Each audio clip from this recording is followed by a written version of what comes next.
Hello, I'm Cosette Quarcatelli. I'm in the Human Sexuality class, and today I am doing a brief presentation on the research and articles that I am doing for my final paper. My final paper that I have chosen to do is on adolescent homosexuality. This topic has become quite widespread and seems to be an epidemic that is attacking our teenagers. And because it is such a widespread epidemic and it's been glamorized on TV, media, social media, I felt that this was a topic that I really wanted to research more of, especially where there's more and more teens that are coming up with a sexual identity crisis. One of the articles that I found was written by James A. Cates, and he wrote Identity in Crisis, Spirituality and Homosexuality in Adolescence. In this article, he goes on and explains how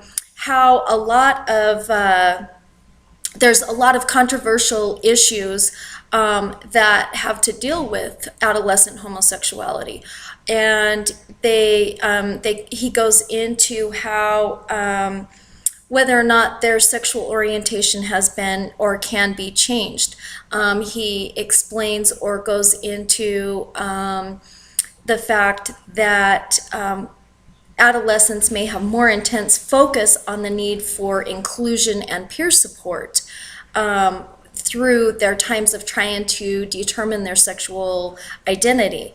Many times during this confusing time, which research has been showing that during an adolescent time, they're very confused. They're trying to focus and learn so much about their body, and their bodies are continually changing, that understanding what their feelings are towards sexuality can be very confusing. So even though they have a feeling, say a female has a feeling towards another female, a lot of times that's misconstrued as she should have homosexual tendencies and therefore is going to be a lesbian. Or the same thing for a male. If they have feelings towards another male, then that homosexuality is there and therefore should lean towards being gay. Those are not necessarily the facts. A lot of times it's confusion and they don't understand what they're feeling. And natural sexuality has not been explained. He also goes on to say that there are very, very few studies explored in the religious beliefs of any of these adolescents. Have they talked to a religious counselor? Has there been any type of religious counseling given to them on what is, how they should be feeling, or how they can address how they're feeling, what God intended for us? And so that's, like I said, very few have researched any type of religious aspect with the sexuality for adolescents. Another couple of articles that I went through is by Kay Berg Kelly, and she goes on to say that we need to learn more about the causes and the consequences. What exactly are we dealing with? Why do we have so many teens that are stating or feeling like they are homosexual? Is it the fact that there is a hormonal imbalance? Do we need to refer that? How are medical professionals looking at this or investigating what exactly is going on? Are they just go ahead and refer them to an endocrinologist to make a change? Are they looking at hormone imbalances, those types of things? So really is important to understand the causes and why we are having such an outbreak of homosexuality in our teenagers. It's not that this is a new thing. Some of these things have been first introduced. Adolescent homosexuality actually was first talked about clear back in the late 1960s to early 1970s.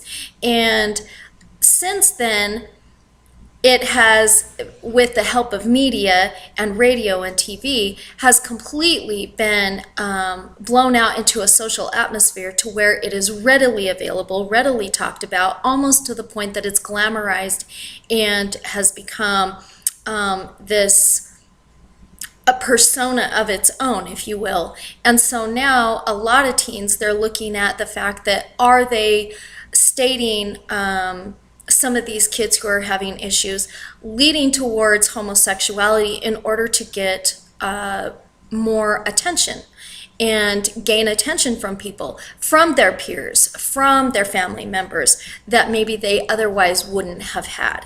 So anyway, those are the types of things that I'm looking at talking about in my final presentation for adolescent homosexuality. I've learned a lot based on this. I'll be also introducing a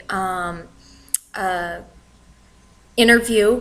I actually know someone who is going through this at the time, and so I will be including an interview along with the several articles that I have talked about and introduced, and I have thoroughly enjoyed this human sexuality class and have learned a lot from it, and I hope that you peers out there that are in my class have some suggestions or some comments on other directions or other things that I may not have thought about to add to my final presentation. Thank you.